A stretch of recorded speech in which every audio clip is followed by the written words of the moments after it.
Welcome,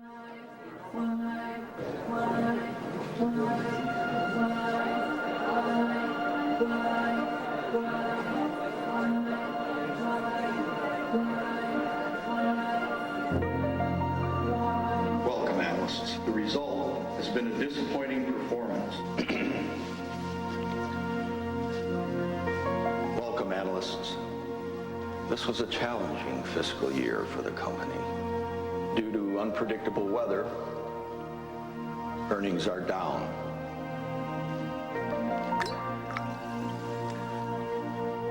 Welcome, analysts.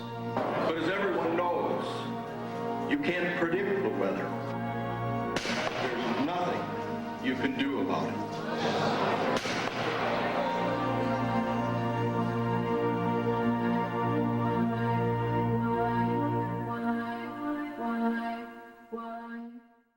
Okay, so that was an ad released in 2000 for the American energy company known as Enron Corporation. At the time, it was the seventh largest corporation in the United States, but within a few short months, Enron would experience a legendary fall from grace, declaring bankruptcy by the end of the following year as part of one of the most infamous accounting scandals in the history of business, through which the very name Enron would become synonymous with white-collar crime. In the 2 years that we've maintained this podcast, we've covered the biographies of dead people, dead tigers and gorillas, even dead theme parks. And today we take our first foray into the life and painful death of a corporation. It's the Enron episode, everybody. Buckle the fuck up. I'm so excited. And also, I just found out Enron wasn't a man. I thought it was like Elron. Oh my God, it sounds so much like Elron. Enron Hubbard. Yeah. Well, here's your boy, Enron Hubbard. Welcome back to Respect the Dead, the podcast where we don't. Hit that new intro. Oh, hell yeah. It's going to get dark.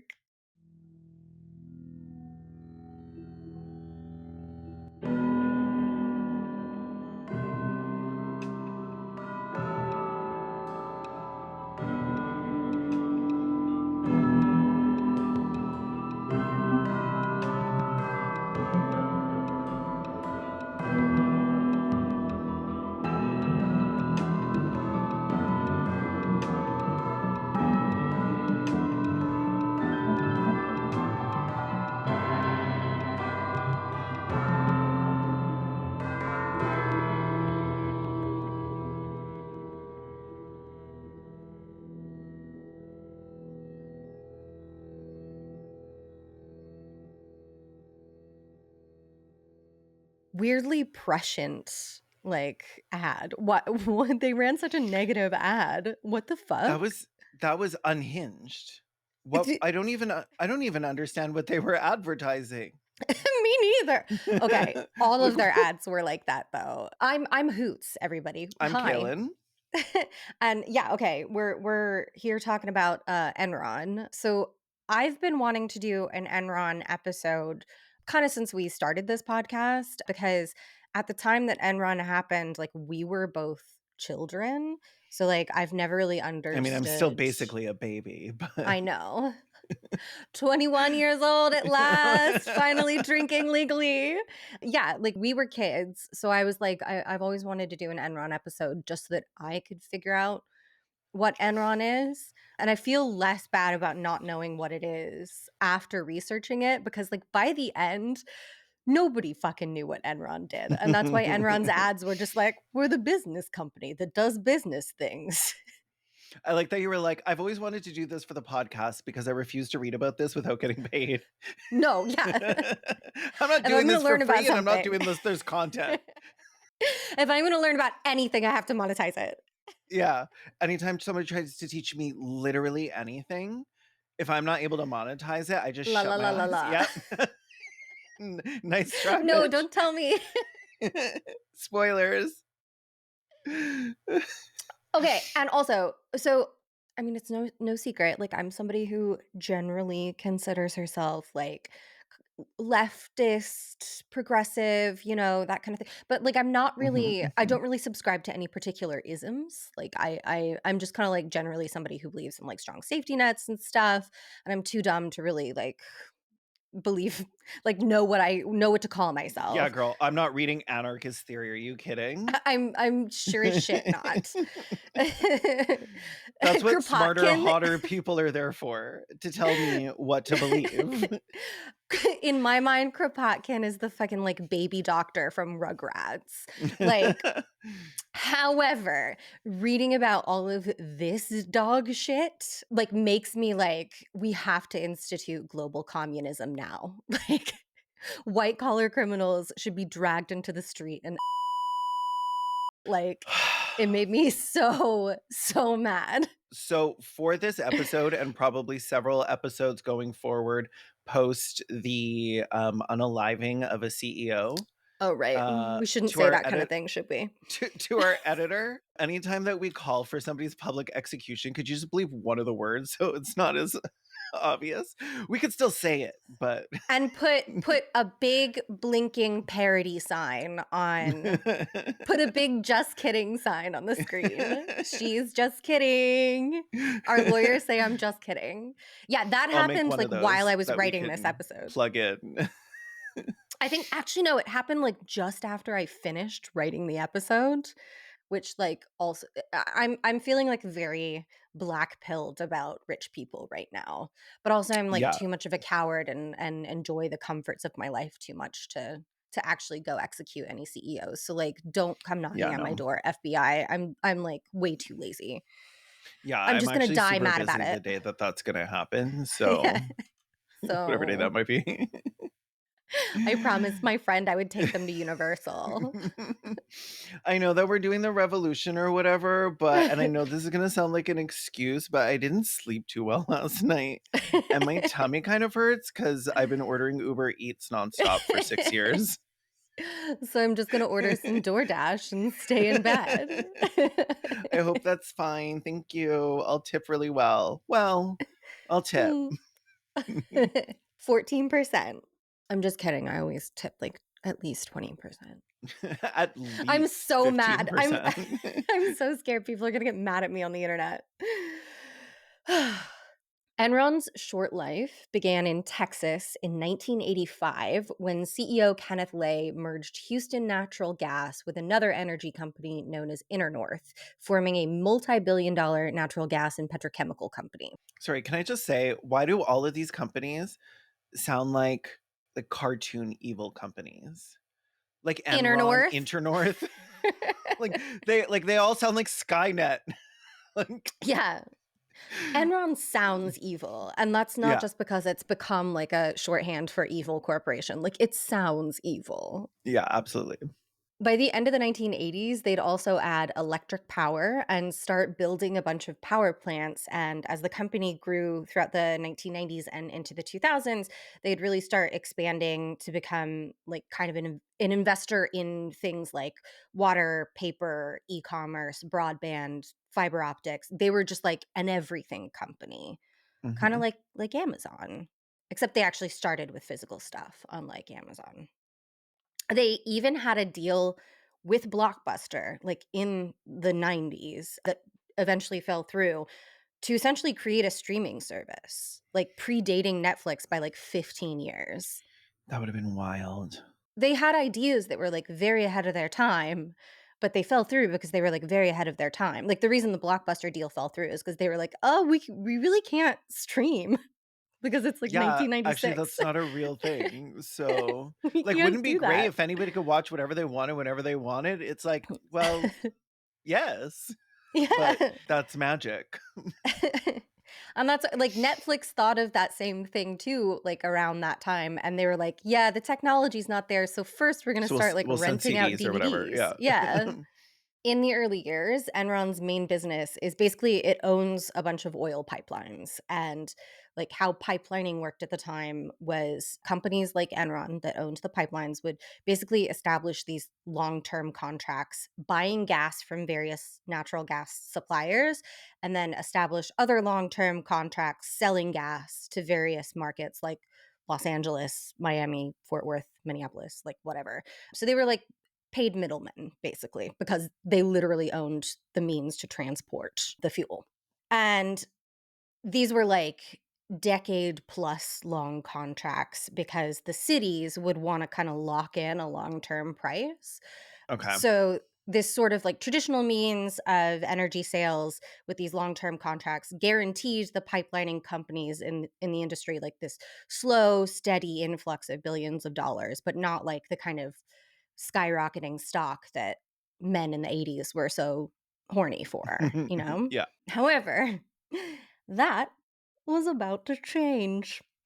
Because starting in the 1980s and into the 1990s, several cities in the US started deregulating their energy markets. And this was from like some articles around the time that I could find. This is like initially introduced as a scheme to kind of like break up monopolies. I think one of the theories is like if you deregulate the industry, then like smaller players will be able to enter the Yeah. chessboard. I don't know how chess or petrochemical sales works. So I don't know how chess or capitalism works. I don't play either. that's right. Because I'm based and stupid pilled. I'm not stew-pilled. So Enron at this point basically is one of these monopolies that, you know, deregulation is supposed to break up because it owns most of the pipelines and it can basically charge cities whatever the hell it wants. And in many of these deregulated markets, energy companies are no longer forced to sign long-term contracts with cities and can supply on a month-to-month basis, which ends up being super helpful for Enron because they can just like not renew a contract with a city and they can like play cities against each other and be like, you know, this city over here wants to pay more, so like offer me a better deal or I'll go supply fuel to them. It's funny how like deregulation in service of helping the little guy always ends up helping the biggest guy. They're like, well, it's a little guy, but like he's not like a Little. tiny guy. Like when I say little, I mean the way I call myself a small YouTuber. A small bean. I'm just a little baby YouTuber. And it's like, bitch, you have 2 plaques. Put those away. But compared to other big YouTubers, I'm so small. Yeah, exactly. Like a Sir Beast. Yeah. I'm just like a little bunny YouTuber. So, like I said, Enron is formed in 1985. And by 1990, 5 years later, 75% of its contracts have moved to these deregulated markets. It's in the 1990s that Enron, helmed by Kenneth Lay, starts to invest a lot of money in lobbying for more energy deregulation, including millions of dollars in campaign contributions to more than 700 state and local politicians. Among those politicians was a little guy, a small bean you might have heard of, named George Walker Bush. Nope. W. That one. Oh, The it W stands for something? Walker. It stands for Walker, which actually I think is really cute. Lafayette. I think Walker is a cute name. I make fun of I names actually a lot, do but I think like Walker. Walker is like a little girl named Walker. Oh my God, That's cute as hell. adorable. Okay, that is on my baby name list. So Kenneth Named after Mommy, who George Mommy, who am I named after? Well, you're Well, not I gonna had like 8 this different much. war criminals on my list. Kenneth Lay was a huge donor to George W. Bush's gubernatorial campaign in Texas and a very close friend of the Bush family. I believe Kenneth Lay met Bush Sr. sometime in the 70s or 80s, and he was a donor to the elder Bush's presidential campaign as well. But he was very, very close The to elder W. Bush Elder Bush. is giving like so Lord of the Rings. Oh my God, a donor to the elder Bush. Opening my veins on the roots of the elder bush. Meanwhile, he's like laying in a hospital bed and you're just like bleeding all over his face. Yeah, so he was very, very close to W, who referred to Kenneth Lay as Kenny Boy.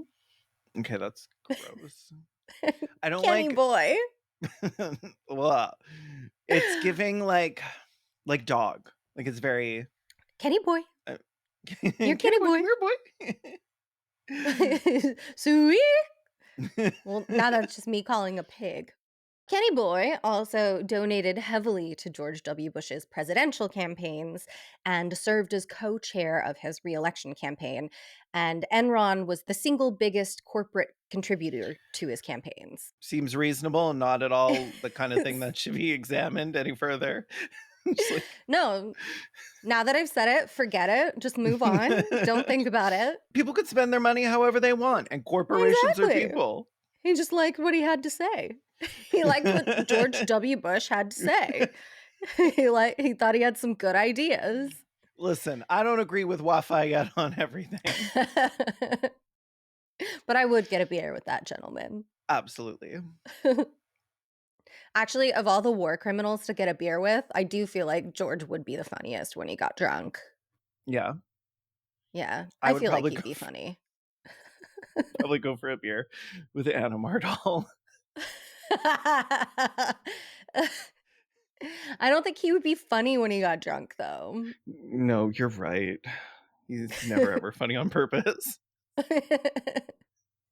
I feel like George W. would be really bad at darts in a way that would be really funny.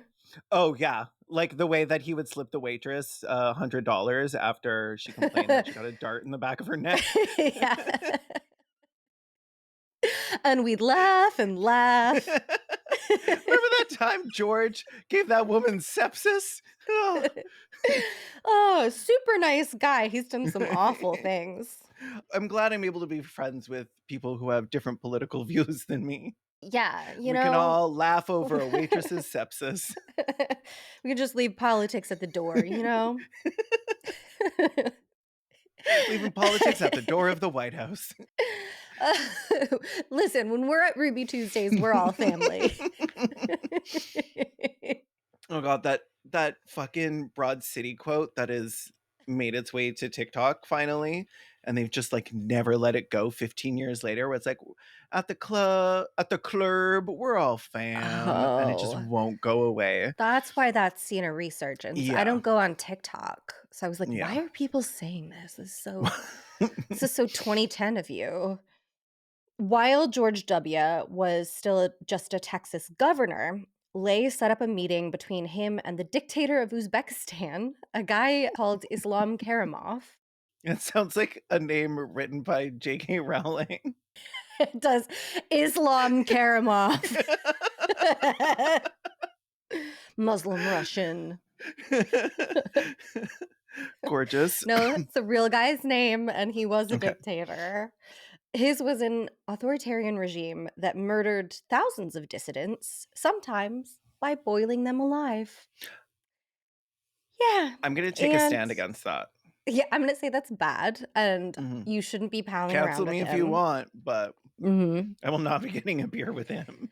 But Kenneth Lay encouraged his very dumb politician friend to be buddies with him because Enron wanted to develop a deal in Uzbekistan. What do they got? Oil? I think so. What does Enron But want? also What does Enron want? Enron wanted to build like pipelines and power stations like everywhere. Oh, okay. And So they it wasn't did. like a resource thing. They just want to like exist all over the world and Yeah. be like the Yeah, only and I person think capable of providing power to the entire I fucking think world. that's what that is. Because like they're Yeah. again, like they didn't start as like a natural gas, like they weren't pulling the natural gas out of the Right. ground. They're pipeliners. Okay. But I do think that Uzbekistan has oil. I'm not sure. But they were building like power plants everywhere. And according to Greg Palast, author of Armed Madhouse, back in the 1980s, when George H.W. Bush was elected president, little Jeb Bush, allegedly called up the finance minister of Argentina on behalf of Enron and said, "My father has just been elected president of the free world, and he would very much appreciate if you would give Enron the deal." President of the free The free world. world. Okay, well, It's actually like a very specific country that he's president of. And free feels wrong. Like, not even an ambulance is free there. Imagine picking up your little phone and My daddy says that you and Kevin need to be friends, okay? You need to get along. Enron apparently had like lowballed Argentina on like some kind of natural gas deal. So Kenneth That Lay sounds just right. pulled his strings with his buddies at the White House and was like, HW, get your son to twist Argentina's arm. And Neil Bush, there's too many fucking Bushes. There's Yeah, a Bush no, named absolutely Neil. not. There's too many fucking Neil, Bushes. George, the burning. Like this. Too many Bushes.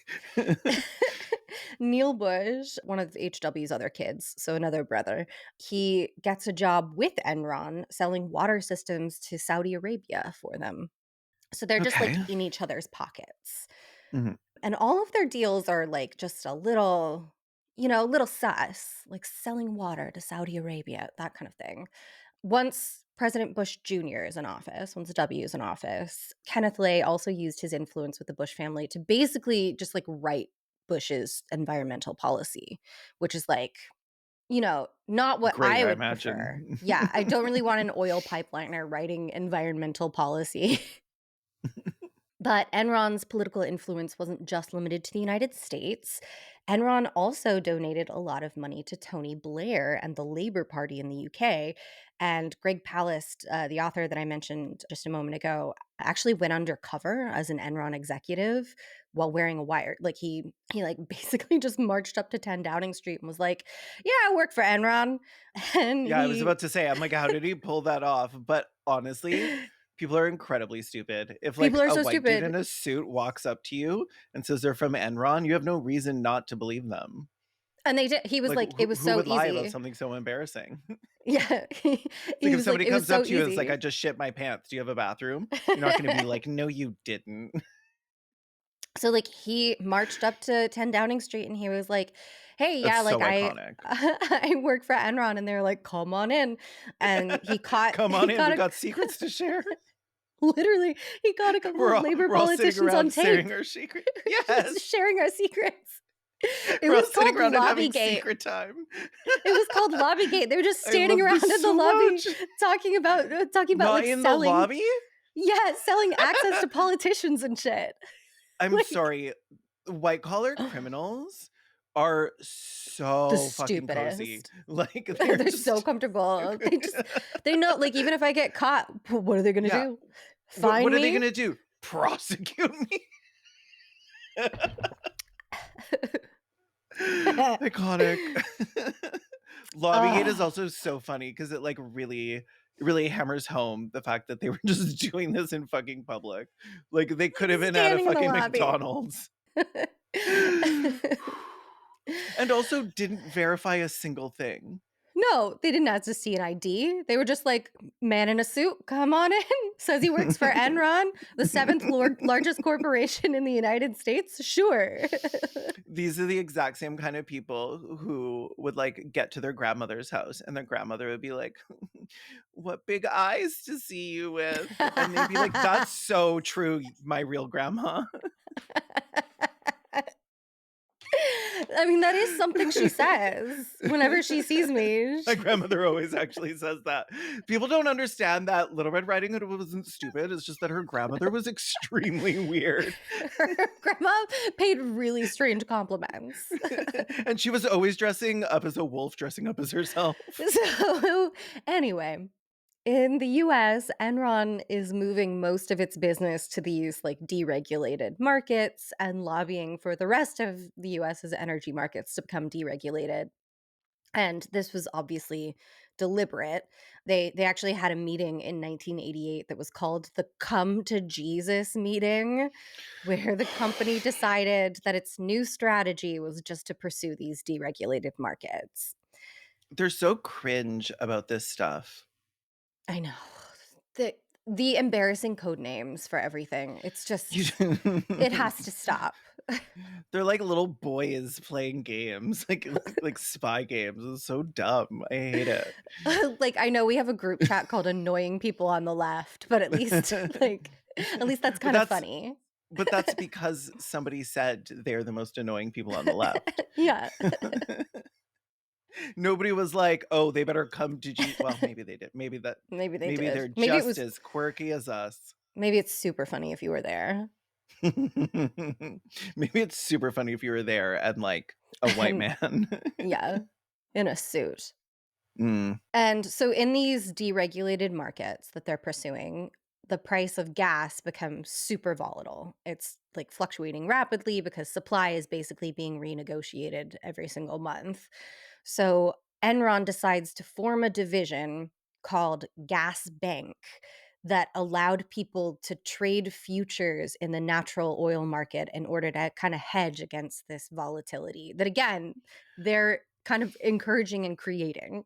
And I had to consult NerdWallet articles to kind of like wrap my head around the idea of buying and selling futures. So if I get any of this wrong and any of our listeners are actually knowledgeable about investing, please feel free to correct me in the comments. Just don't be an asshole about it, okay? Be normal. Jesus just be like Christ. super normal. Be chill, okay? If you write it and you think this is normal, go back and read it again because it wasn't. But the easiest way I can describe this is that the deregulation completely disrupted the market, making pricing incredibly unstable. So Enron created a way for investors to sort of lock in a price, like such and such would like to buy 10,000 barrels of oil at $90 a barrel to be delivered at such and such a date, buying or selling, you know. Does that kind of make Mhm, sense? So you could be mhm. like, I want to buy 10,000 barrels of oil at $90 a barrel, you know, Relatable. a year from now. Like, Yeah. so that because I'm hedging on the idea that it will be more than that a year from now. This is how I order my lube. I'm like, Me I'm too. gonna need 10,000 10,000 barrels barrels a year at from now. $90 a barrel. 1 year from But that's now. really going to go up because like a little bottle is like $9. So a For the good barrel, silicone like, stuff too? mm, Like, yeah, so true. And not like, unscented, not that cheap cherry scented oh, shit. absolutely, I would not put that anywhere near my Ugh, body. That shit's no. nasty. Why does that exist? Ugh, I don't know. There's no good reason other than they know that people who don't know any better will buy it. mm, people who don't have sex. Yeah.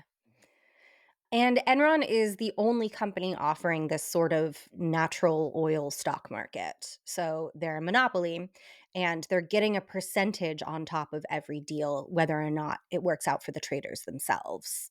Because they're the bank, basically. You're taking a Um, little off the top. yeah. A little skim. So far, everything that I'm describing that Enron is doing is completely legal. Like, technically, being a monopoly is not supposed to happen, but the federal government isn't going to step in and break them up because Ken Lay is friends with them, Yeah, and it's only actually illegal if they do step in to break them up and they don't adhere, right? right? Or if Like, they like try to stop other businesses from doing the same thing. yeah.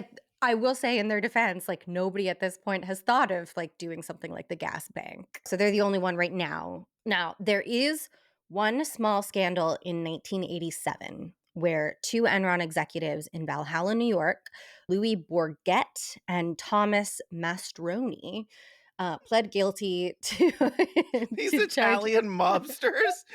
Yeah, It's literally. me. It's me, Tony Pastrami. I can smell the cologne from here. I know. Like The gold chains against the hairy chests are just oh my like, oh, god, kind of hot I'm though. I know I'm so excited just thinking about it. I love you, Tony Pastrami. Awful pinstripe suits though. Oh, of course. Made from synthetic fabric. Like that thing Not will fitted. go up in Off a the ball of fucking flame. rack. Yeah. You It will walk by go up my in a Glade ball of flames. Plagan. If you walk past this table, like, you're done for. Charred to a crisp. Like a vampire in the sun. So Tommy Baloney and Louis Borghetti. Okay, hit me with those real names one more time. Louis Bourget or Louis Oh my God. Bourget and Okay. Thomas Mastroni. Okay. They pled guilty to charges of fraud and filing false tax returns. It was really no big deal. They just Yeah. set up some sham oil contracts with fake companies and then collected percentages off of the earnings of these fake deals. Like, And who's that going to hurt? can a girl not have hobbies nowadays? Like, If you're going to do all of that, it's like when you work at a restaurant, you're allowed to take a couple bucks out of the till at the end of the night. exactly. It's like not the rules, it's like an unspoken rule, but like Yeah, everybody exactly. does it. It's like you don't need to wash the plates, you just rinse them. But like everybody knows Yeah. that, but you don't say it. But you don't say anything about it. Otherwise, Yeah. you're an asshole. Yeah. One of them cashed a check written out to Mr. M. Yass, as in my ass. Okay. If it's funny Not enough, the iconic. Like, if it's funny enough, you're I allowed. think that should be like really, really prioritized during the hearing and sentencing. Like, Well, and I think that's why. Well, I'll just tell you. So the IRS was like, "Prepare to be audited, bitch," and they just turned themselves right we're in. auditing. We're auditing. Why? Wait, was it? My ass, Mr. M. Yaz. Not Mr. M. Yes. Yes. So they served 1 year in jail and 2 years probation, respectively. I That's believe too it was much. Boyette got a year in jail and Mr. Oni got 2 years probation, Too much. which is like, but it's kind of nothing because the government was like, okay, this is fucking hilarious. We do have to punish you, but this is really funny. You and I sitting in the IRS, like, okay, but like, okay, but like, yes. Me saving you in my phone is yes. Yeah. Like, they skimmed a combined $6 million off the company. So, like, definitely Okay, but worth you it. stole from Enron, so why the hell do I care? Oh my God. Like, I would for sure do 2 years probation for like $3 million in 1987 money. Are you Yeah. fucking kidding me? Well, also, I think you should be able to steal from your employer. As long as you can get away with Yeah. it should be fine. Exactly. Like, Oh my God. And the prosecutor who worked on their case was James Comey of Butthurt Emails fame. no. Yeah, isn't that weird? I have nothing else to say about it. There's like no conspiracy. It's just like, isn't that weird? These people We get live in around. I know. Like whoever is writing history is like really good at world building. Yeah, that's true. So This good. world is so built. It's built like a brick shit house. Yes. Okay, let's take a break there.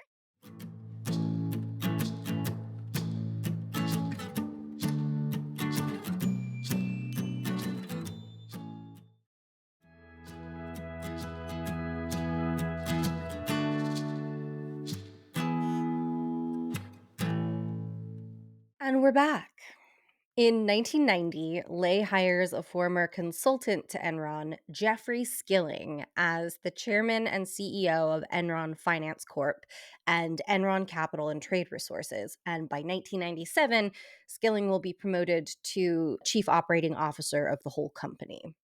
Jeffrey Skilling is really going to go on to be the guy who most people credit as being the architect of Enron's downfall.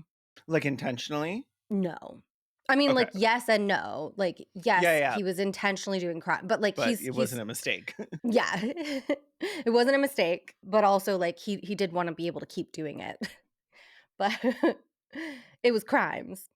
Kenneth Lay, the CEO, is this older guy who had worked in natural gas his whole life, and Jeffrey Skilling is kind of the new blood. He like wants to shake up the company and diversify their portfolio, and he's the guy who initially pushes for the company to start moving into electric power and then into things like broadband and e-commerce as the dot-com boom starts happening. And Skilling convinces Lay that the real money to be made is in trading, like with the gas pink thing. And he convinces Lay to basically sell off most of their physical pipelining infrastructure and to go like all in on stonks or whatever. Yeah. Skilling is like very invested in this like this young, brash, like Wall Street bro aesthetic. He brought in this kind of like cutthroat, greed is good company culture, and he established a rank and yank system wherein employees were encouraged to rank one another's performance, and the bottom 20% of employees in this ranking system were regularly purged.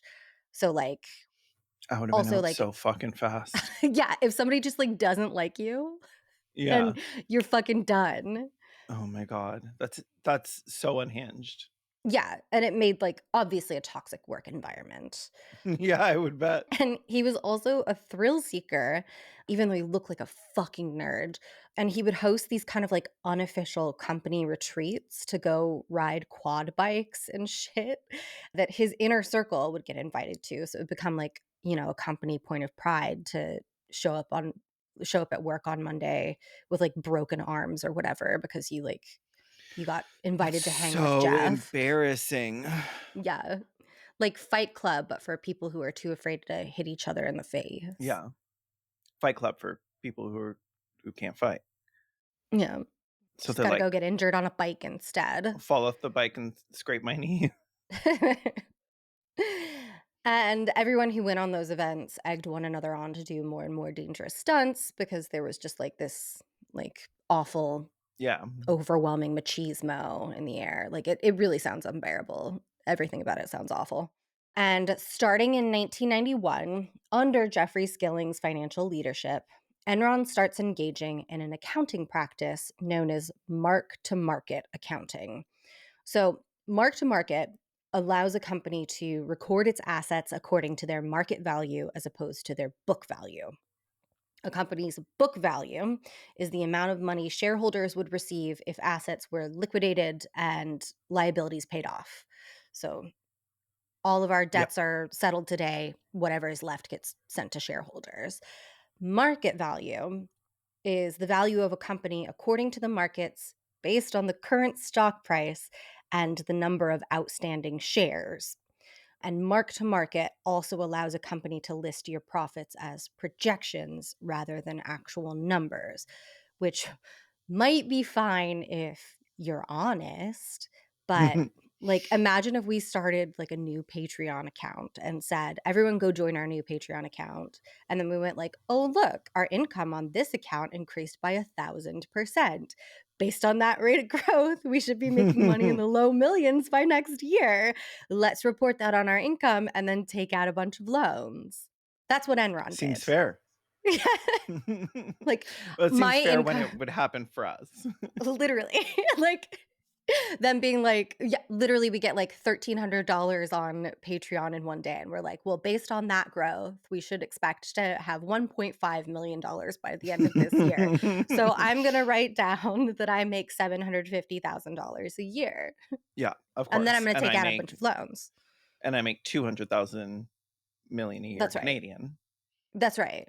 So they were reporting projected earnings in the millions and billions on deals that actually ended up costing them that kind of money, like the Blockbuster deal I mentioned at the top of the episode that fell through.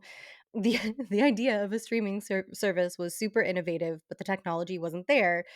We could not stream videos in the 1990s, so the deal fell through, and Enron reported projected earnings on it like they had invented Netflix.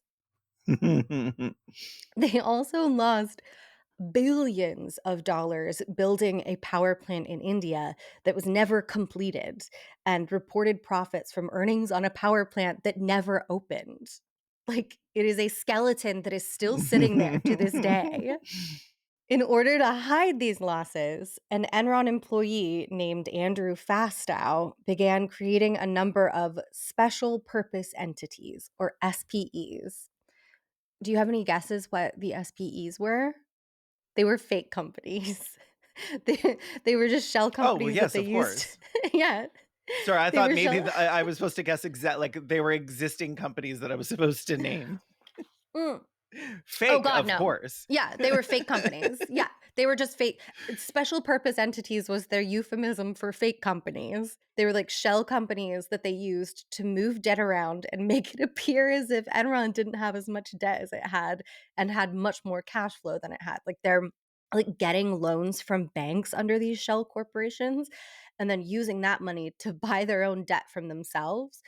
Eventually, like the trials found that like banks were also complicit in helping them cook the books. But yeah, they were just like buying their own debt, basically like paying off credit cards with other credit Yeah. cards. This is And then so like funny reporting that because, like, income. how long do you think you're gonna get away with this? Like, Honestly. like This this company was is only around for like 15 years and like no wonder, you stupid bitch.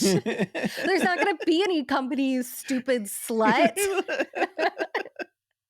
There's not gonna be any more retreats. That's so bonks because, like, do they think nobody's going to look into this ever? Or are they just Right. hoping they'll be so rich that they'll be able to buy them off? Maybe it's that. Like the earlier stuff before they started doing this shit, all that other awful stuff was not criminal. Like they could have kept doing all Yeah, that other but evil shit, but now they added crimes. And it's like once you add yeah. crimes, like the clock is ticking, baby. Yeah, you gotta get out of the country. Yeah. You gotta fly away. FastOw is also like skimming money off of all of those transactions, which like you should. Like Of course. if Yeah. you're creating fake company, and the fake companies are also like named so badly. They're named after like employees like children and stuff. I think Oh, one of them come was called on. one of them was called like Raptor Corporation. It's like people whose passwords are like pet name, birth Wait. year. Password 123. No one will ever think of this. It's too obvious. Wait, password 123, but the A in password is an at symbol. Oh my god. Yeah. Oh my god. Impenetrable. Impenetrable. So, as we're getting into the late 90s and into the year 2000, other energy companies have started also trading in natural gas. So, Enron no longer has like a monopoly on gas futures. So that income stream is starting to kind of like level off. Like it's still coming in, but it's not nearly as much money and now they're losing a lot of money. And in addition to that, they have like massive amounts of debt that they're trying to hide and not a lot of cash flow. What they do have is all of the wires used to transport electricity on the West Coast. So, electricity, this is something that I learned researching this. Electricity, unlike crude oil, can't really be stored. You can produce it and you can send it Mhm. around, but you can't like bank it. I literally don't know why. You just kind of have to use it as it's being produced. And every state here in the US has power plants that produce electricity. And when a particular state exceeds capacity, they can buy energy on the open market from other areas via middlemen like Enron, who will just transport or like reroute the surplus electricity from other markets. And in late 2000 and early 2001, the good old state of California, the place where I live, started experiencing a series of rolling blackouts. Now, that was weird for two reasons. The first was that California's power plants produced almost twice as much energy as Californians typically needed. And the second was that these blackouts started in the winter, when the state of California uses considerably less energy than in the summer. Like, we're a huge Because state. of We do have AC. parts, yeah, because of AC. Like, we do have parts of the state that get, a lot of parts of the state that get really cold, but most of our population is like in the areas that are warm. Yeah. So in the summer, we use a lot of electricity. And in the winter, we're typically like selling off electricity to other markets. What was happening was Enron was intentionally bottlenecking the electricity in California in order to force the state to have to buy electricity from other markets at like 5 times the price. And this carried on for like a year. So Enron Enron employees called this the Death Star strategy. And yeah, it's so It's so embarrassing. cringe. It's so cringe. Like, Stop it. you can just imagine those like sweaty white guys high-fiving each other. Oh, It's like the most obvious way to do anything also. Like instead of just like taking the excess electricity or something and selling it or just like skimming a little off the top, like the idea that nobody's going to become incredibly suspicious over rolling blackouts that last a year. Amazing. For the longest time, this is like a conspiracy theory because like Californian politicians are like, what the fuck is happening? This like and people suspected Enron, but this doesn't like surface until like the mid 2000s. Eventually audio tapes come out of like Enron employees calling employees working in California up on the phone and being like, I need you to find a reason to go down tomorrow. And like joking about how they're going to be making so much money. So this is devastating for Californians because the higher prices are obviously passed on to consumers. And throughout 2001, there's basically this like manufactured cost of living crisis in the state. It also causes the state to go like way over budget, and the state has to start making cuts to their universities as a result. And there's this clip that they show of Jeffrey Skilling in the documentary about Enron, the smartest guys in the room, where he jokes, what is the difference between California and the Titanic? At least when the Titanic went down, the lights were on. He's like such a scumbag, such a piece of shit. Meanwhile, like he's the guy turning off the lights on purpose. He's the iceberg. He's the iceberg and the lights going out. What? Okay. The Fucking way that they scumbag. thought this was a game is Hmm. just so This is people's lives. unhinged. People are on like CPAP machines and like I know. And they're bottlenecking the energy.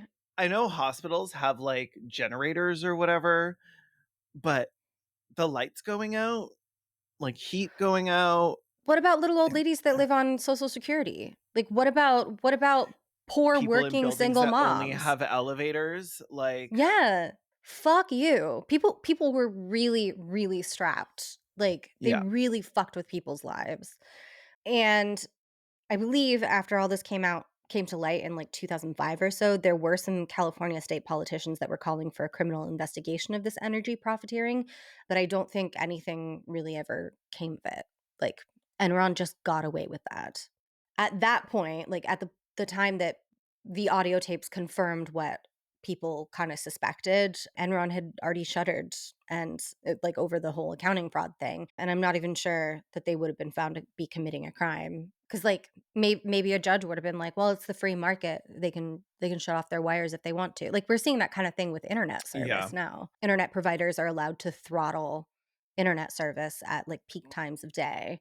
And I know that doesn't seem it's not as life and death as like air conditioning or heat, but also like people's jobs are online now. Like, anyway, during this manufactured energy crisis, people got really mad. They get a touch of the unrest, as you do. And Enron, of course, jumps on this to push some of their political ideology. They manufacture an energy crisis, and then they jump on the manufactured unrest to push their own agenda. Throughout 2001, Democratic California Governor Gray Davis saw steeply declining popularity almost entirely due to the energy crisis.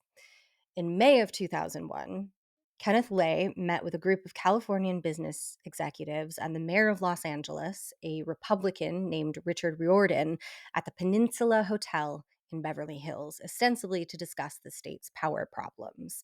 Also attending the meeting was actor Arnold Schwarzenegger, who had no Of background course. in energy or politics.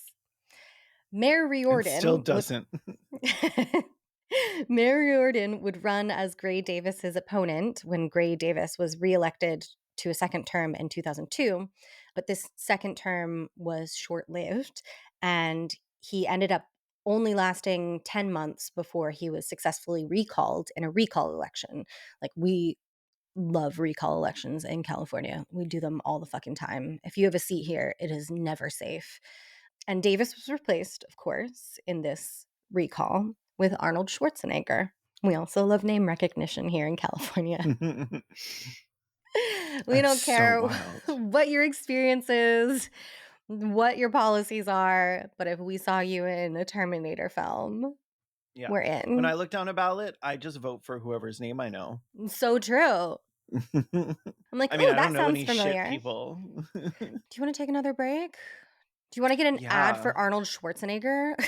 Yeah. I want an ad for Arnold Schwarzenegger, but specifically just in Terminator, not a political one. James Cameron, Terminator, Governator.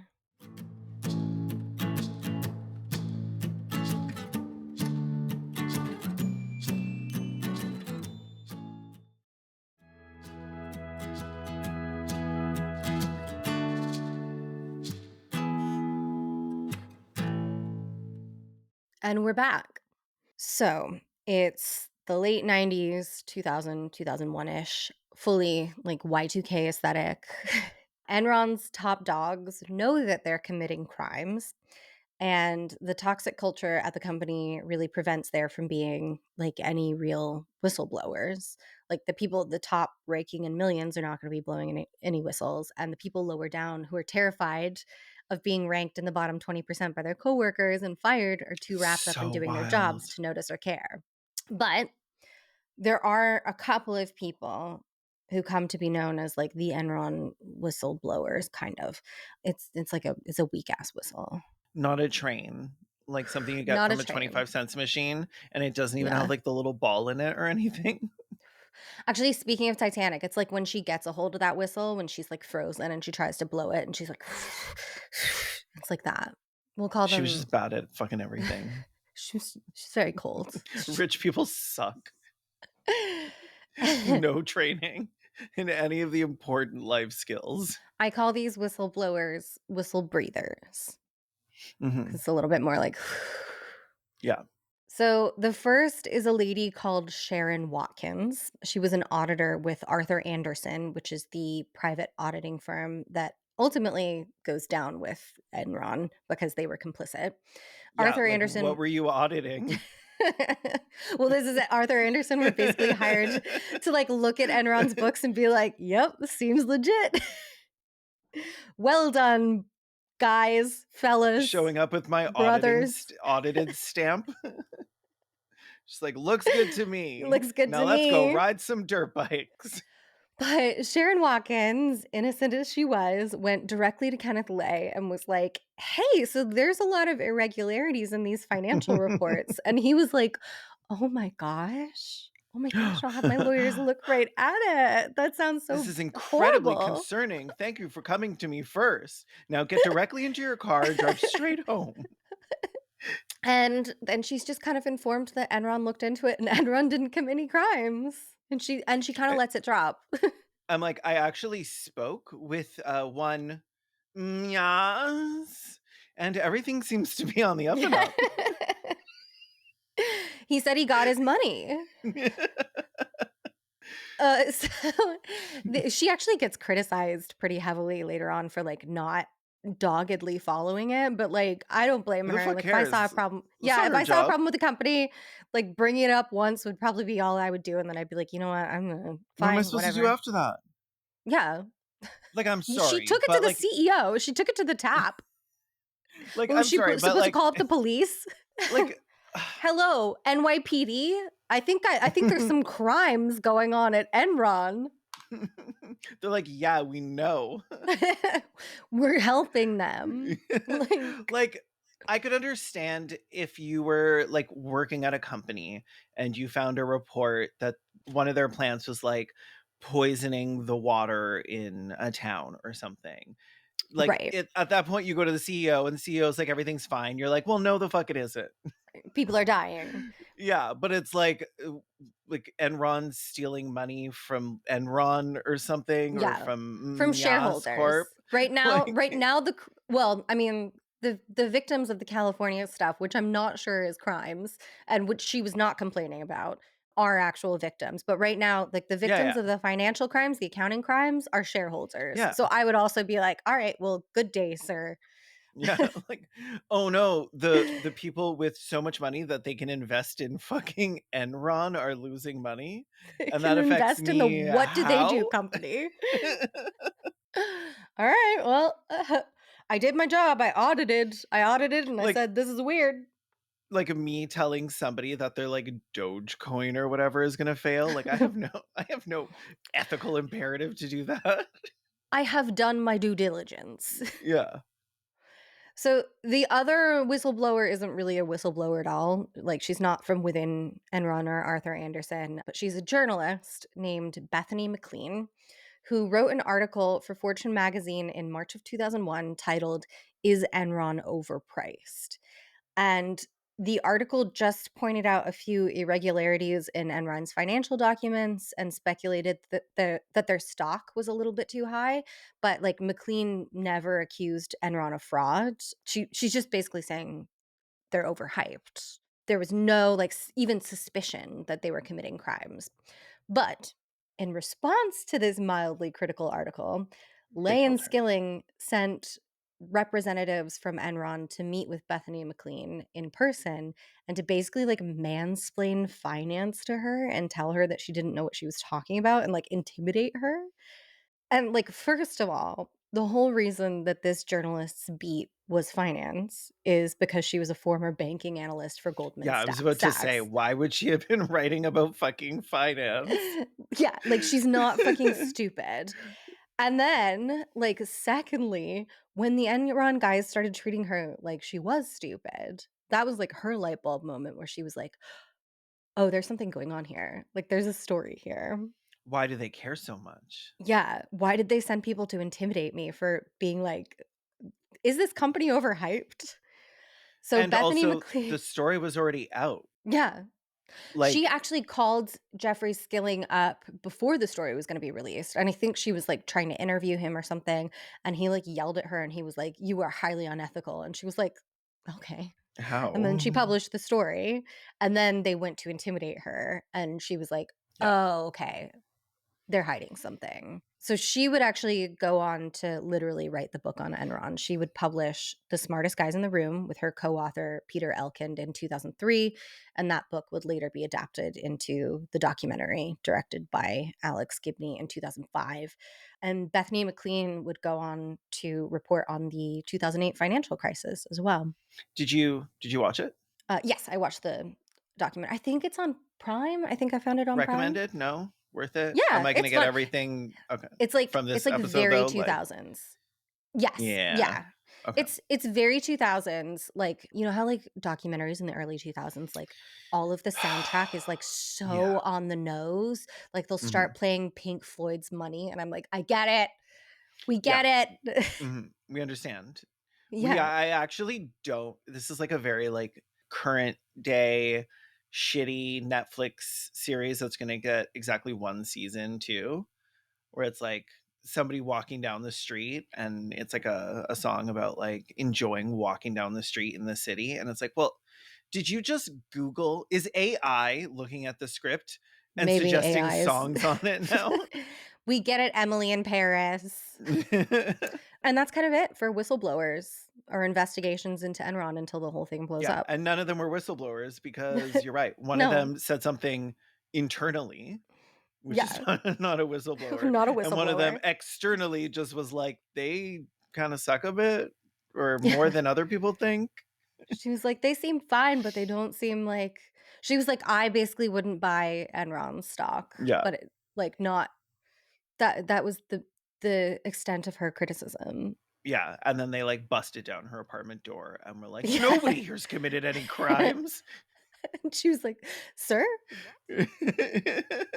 actually, you're a dumb bitch and you don't know how finance works." I love the idea that they do. Because, like, do you know how finance works, or do you know how crime works? Lying works. Like, I too can say that I made $3 billion this year. It doesn't make it true. Oh, I love it. Up until mid 2001, Enron had these record breaking stocks, and no I one bet. really knows what exactly they do anymore. And almost no one sees this as suspicious. Like, allegedly, some people in the actual finance industry were like side eyeing Enron, basically like her. Like, there were some other finance bros who were like, they're overhyped. But like, the media and the public haven't caught on to anything, like even a whiff of fuckery. which is very funny because in the 1990s and 2000s, their slogan was "Ask Why." And I'm gonna send you one of their Ask Why campaign ads. They're so unhinged, and they're all so sinister. Why? It is a small word, but it is a quick, sharp, and abrupt word. Why? It is the chosen word of the nonconformist, the defiant, and the visionary. It is a confrontational word. Why? It challenges what's thought to be impossible. If you're Why? not afraid to ask why, you can change whatever it is you want.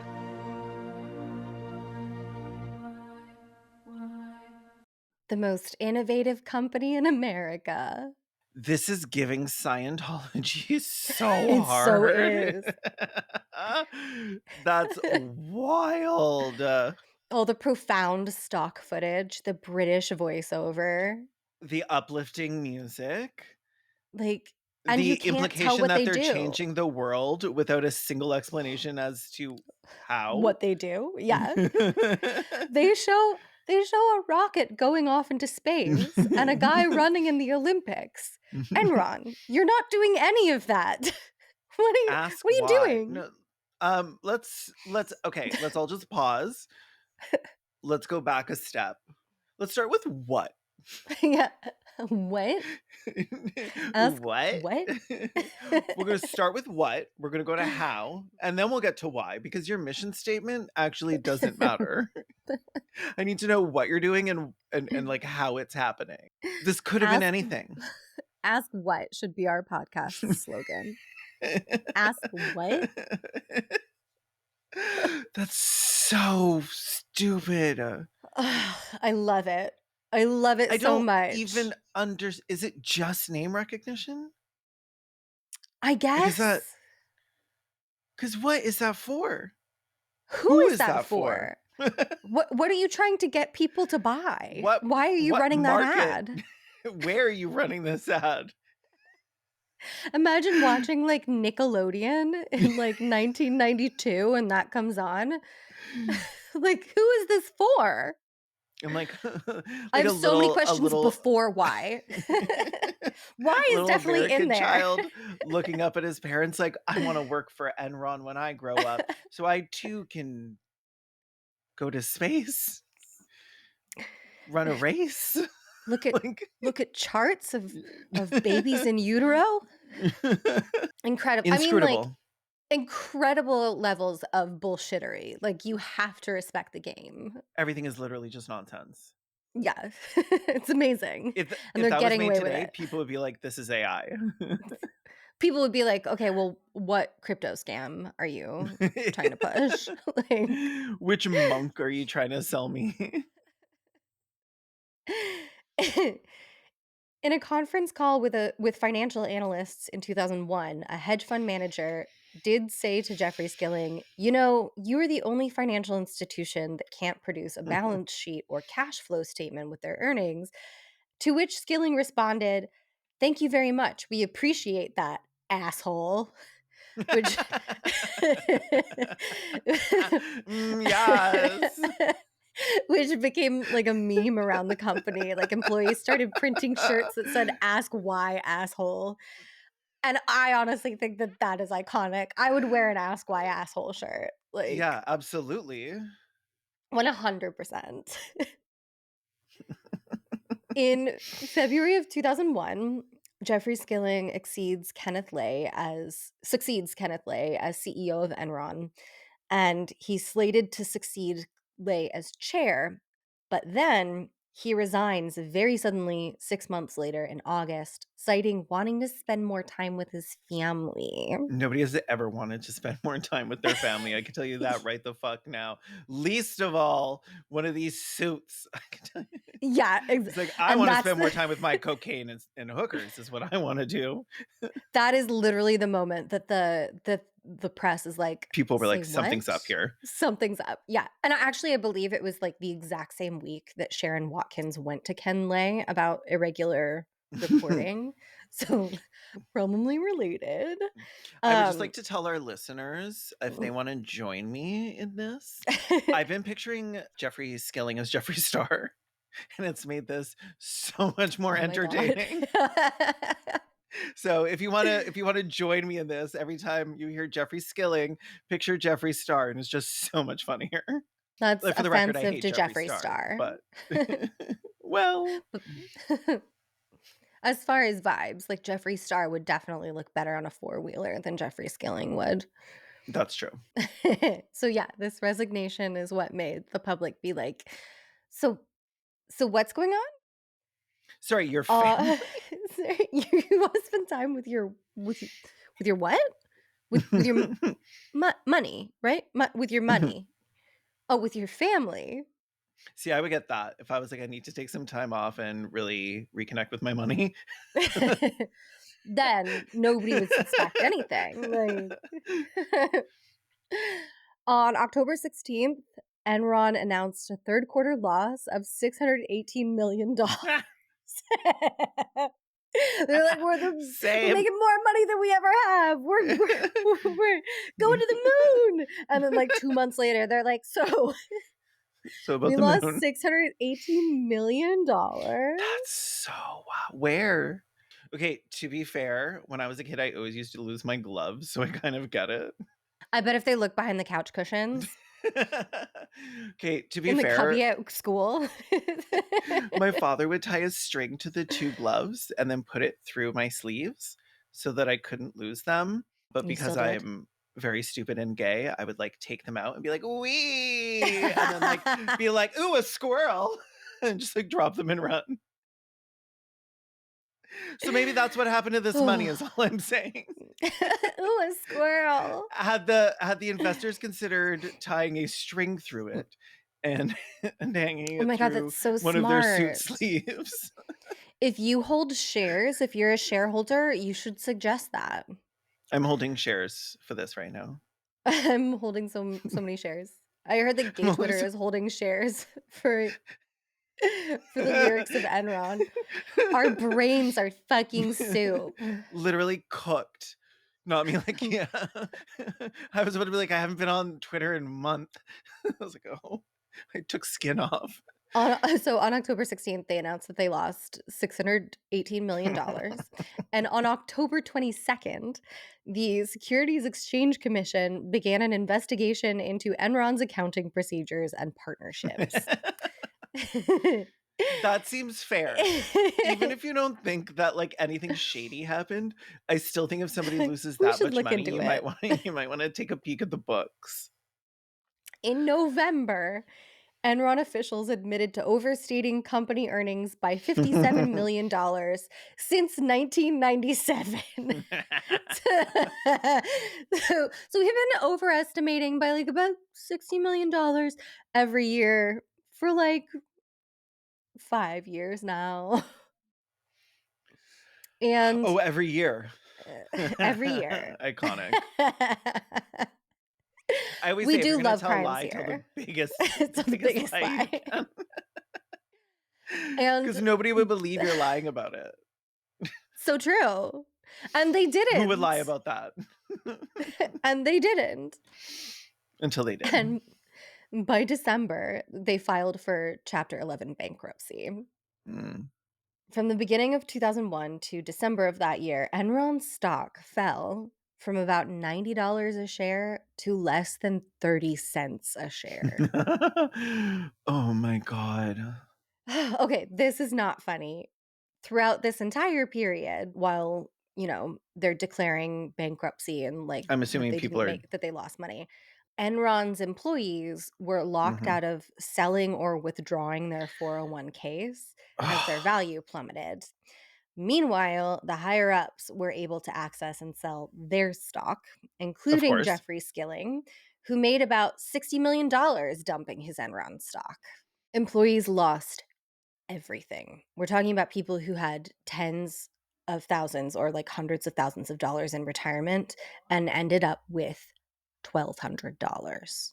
People, like literally pensioners, just like watched their entire bank accounts get fucking $1,200 wiped. Yeah. There are cats that cost and obviously, more than that. Yeah. Obviously, like people who people who were younger and didn't have that much money in 401ks yet Yeah. went away with like nothing. But yeah, Yeah. we're talking about like people who were pensioners and like worked for the worked for the company for years and had like these big 401ks. Like they went Mhm. from like tens of $1,000s to $1,200. Enron's accounting firm during this time, Arthur Andersen, was also ordered to shred all of their documents. I From an don't know that article. it's an accounting firm. I feel like that's a bit of a It's stretch.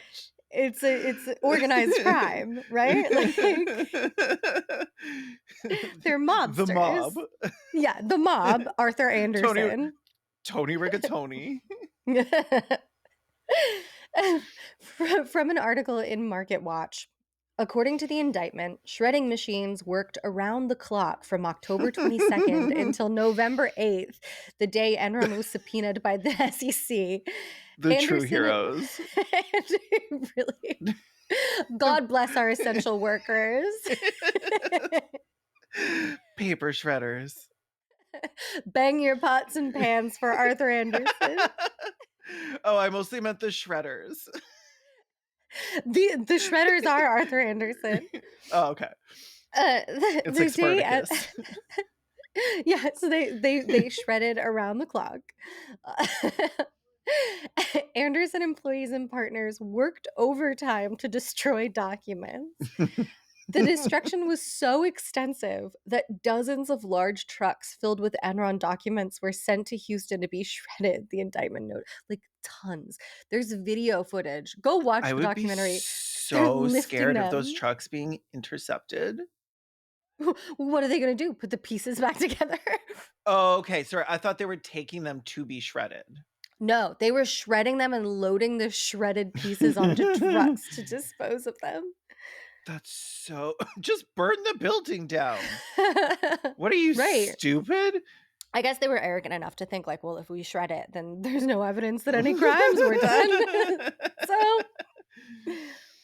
And that's why they called in the world's best puzzler on season 2 of The Puzzler, Enron. I'm picturing like a Jessica Fletcher who will sit there and put all of it back together. And you just like what?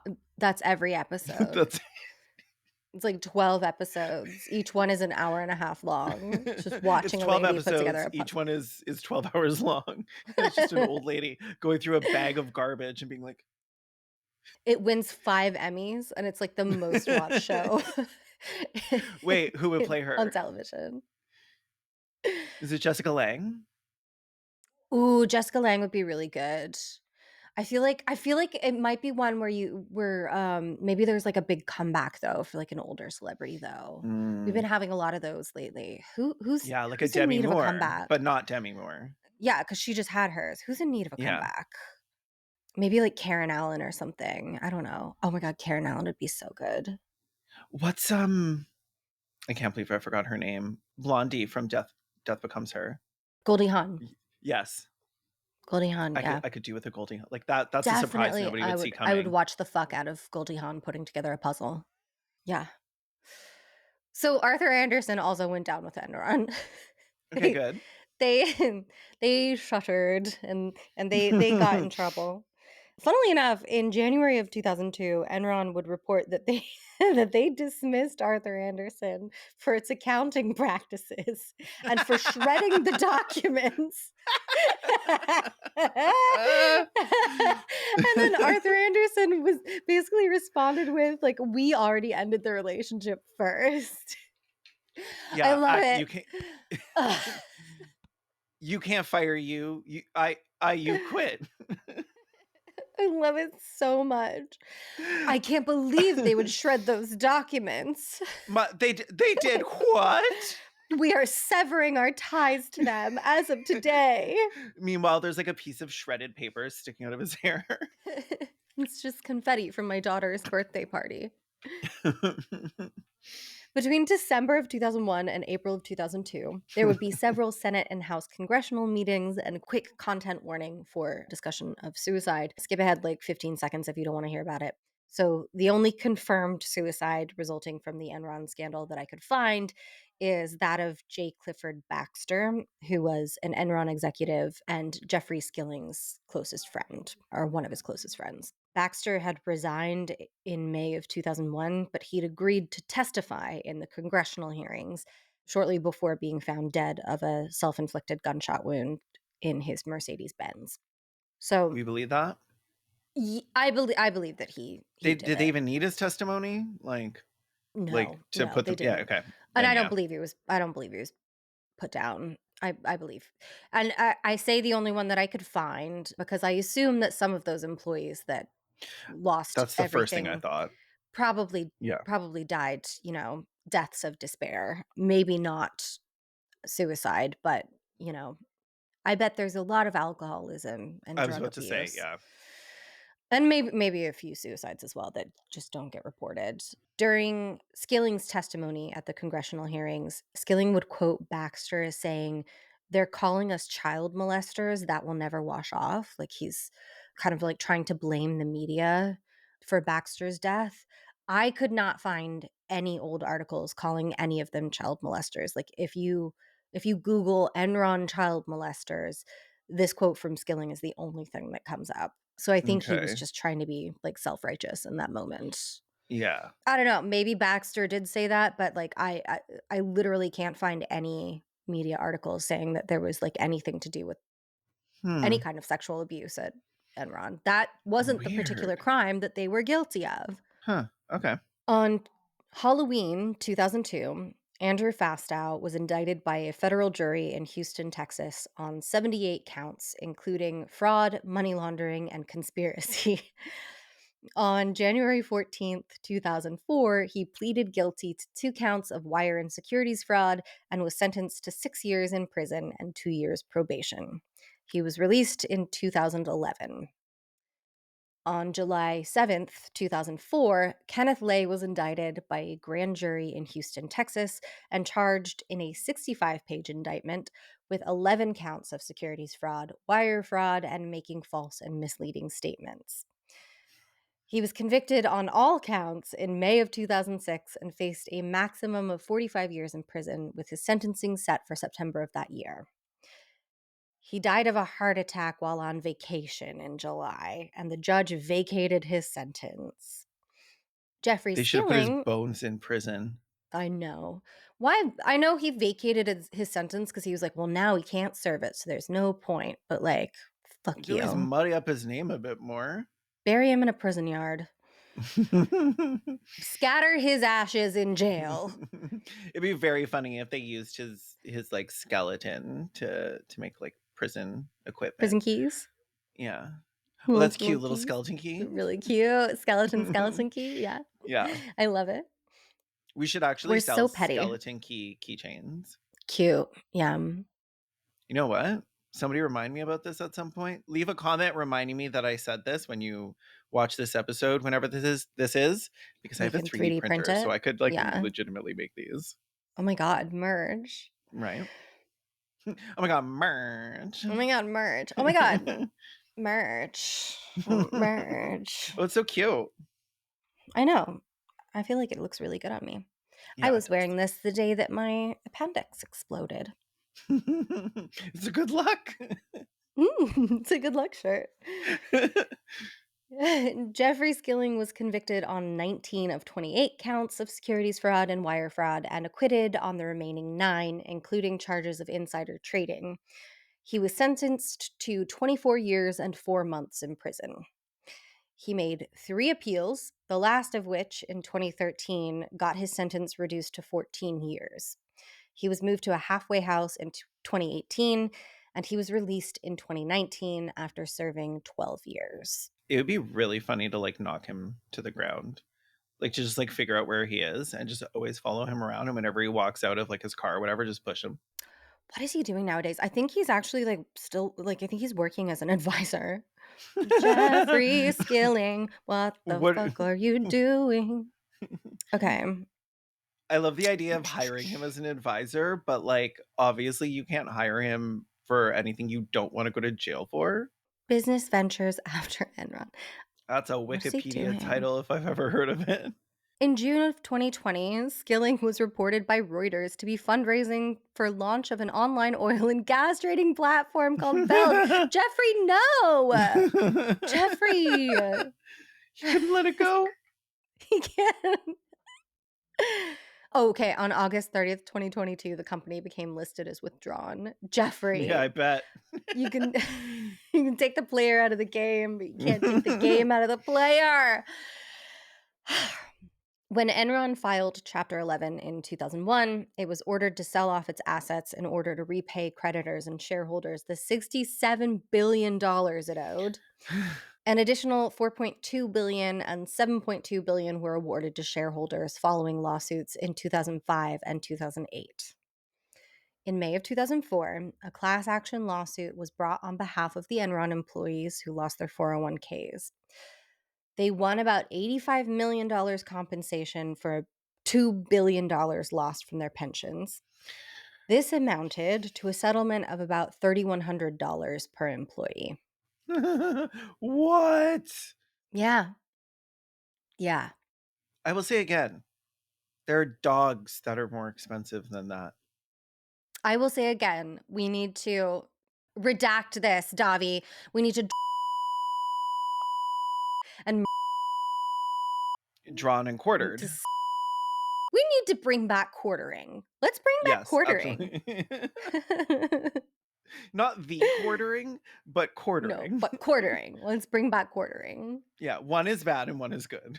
Listen, we'd only have to make an example of like 3 guys before they'd stop doing this. They would scram. They would scram so fast. They would be living in a little commune with just them. It would be Run all away the to the CEOs Cayman in Islands, one baby. tiny little place, and Then then we they'll can set be it all on in one fire. place. Yeah.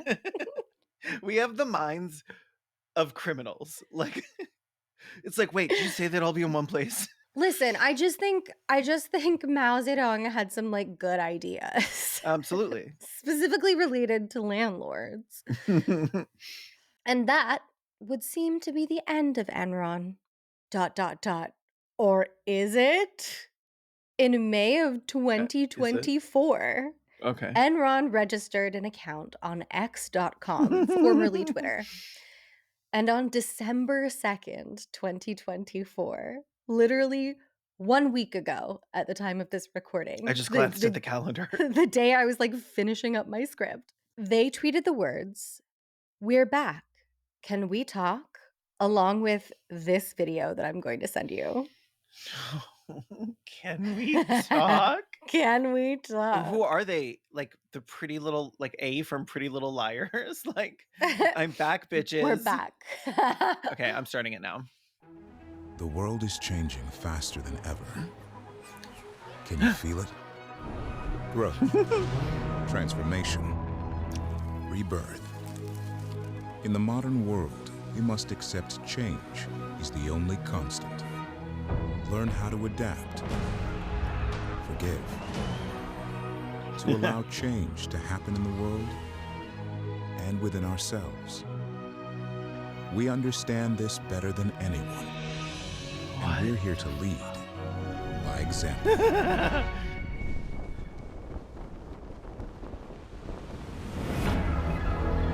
Oh. I am Enron. I am Enron. I am Enron. We are Enron.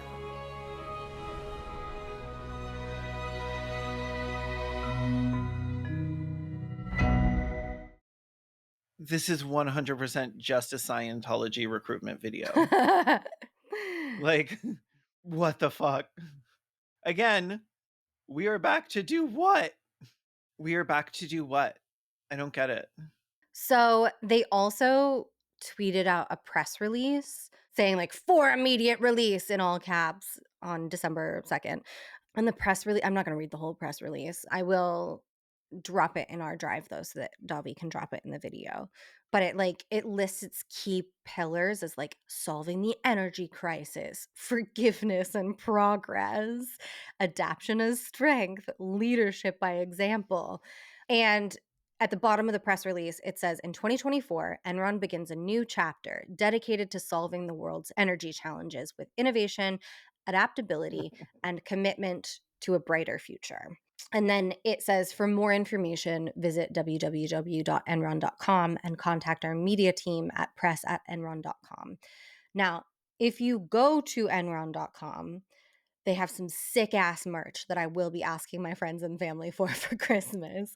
Like sweater, like hoodies Oh and my God, yeah, hats you that say sent me the Enron. link, right? Oh my God, I want them so bad. You will also find a very long and detailed terms of use page full of legalese, seemingly intentionally like long and detailed so that you don't want to read it, because under a section titled Accuracy, Completeness, and Timeliness of Information, you'll see a single line that says, the information on the website about Enron is First Amendment protected parody, represents performance art, and is for entertainment purposes only. Web sleuths found that the website, enron.com, appears to be registered to Peter McIndoe, who is the guy who started the whole like birds aren't real meme.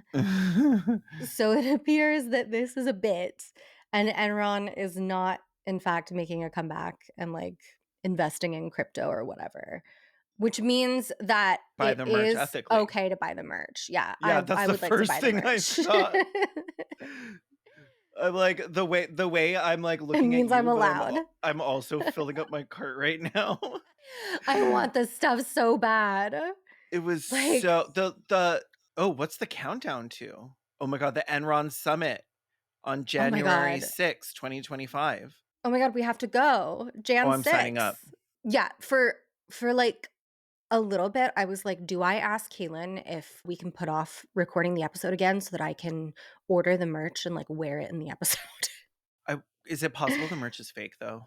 I'm sure you can buy the merch. Okay. Put it in your cart and see. There's an employee portal. I saw that. It's a good website. Like it looks It's real. better than my website. I can tell you that right the fuck now. Oh my God, the Enron crew neck with the colorful letters is I need so it. gorgeous. I need it. Walking around Oh. town wearing my Enron merch.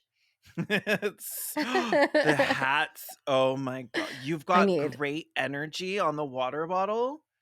The shit is Oh my God, I so need it. good. I need it. Please sign up to our Patreon so that I can So we fill can my buy cart with Enron Enron merch. But I do think that this means that like Enron is in the zeitgeist right now. Like there's Yeah. something like literally the same week that I decide to write this Enron episode, another guy like launches an Enron bit. The people want Enron. It's for us. Yeah. We're hungry. We're hungry for a white collar scandal. Do you want the We- black dad hat? Of course I fucking do. Of course Okay, I want I'll the get it. black dad hat. I'll get it for you. It's in my cart now. Thank you. I thirst Okay, I'll for stop shopping Enron and we merch. can finish the episode. I'm like so That's basically excited about it. this. That's basically it. I thirst for Enron merch and also the blood of CEOs. Both of those, these are not mutually exclusive. No, This is so fucking good. it's Okay, so I good. love episodes where it's not too evil. Like it's evil. Like, I mean, it's perfectly evil. It's evil. But like I want to nobody them. nobody like made a girl into a sex mummy or whatever. You know what I mean? It's true. Like this, I mean, it's evil, but in the scope of this podcast, when Right. you've like covered There's people no who have gross committed stuff. multiple genocides, like Yeah. I'm Only like, one guy what's a little died. white collar fraud? Only well, I guess 2 guys died. One of them of natural died of natural causes while he was on vacation after committing a bunch of crimes. So I think that's a good Yeah. way to go. And then the other one, because it was unaliving, as the TikTok girlies say. Yeah. I didn't want to spend a lot of time on it. Yeah. But anyway, we'll get into that in the morgue, which if you haven't signed up to our Patreon, do so, because you get whole second companion episodes where we unpack our feelings about each episode. Yeah. At this point, there's like hours. Yeah, hours of there's like content lots hanging of out extra in that content. morgue. Yeah. It's basically like the DVD commentary that Yeah, we like to to our talk about podcast. our favorite parts of the episode, the hmm things that we didn't want to spend too much time derailing on. Right. It's Sometimes not like extra parts that we cut facts. out. We like literally sit down and have like another full conversation about it. Conversation. We have like an RSS feed and everything. So if you're a So podcast true. listener, you just subscribe to that instead. And hmm then you just get the morgue popping up. You don't need to do anything special for it at all. Totally.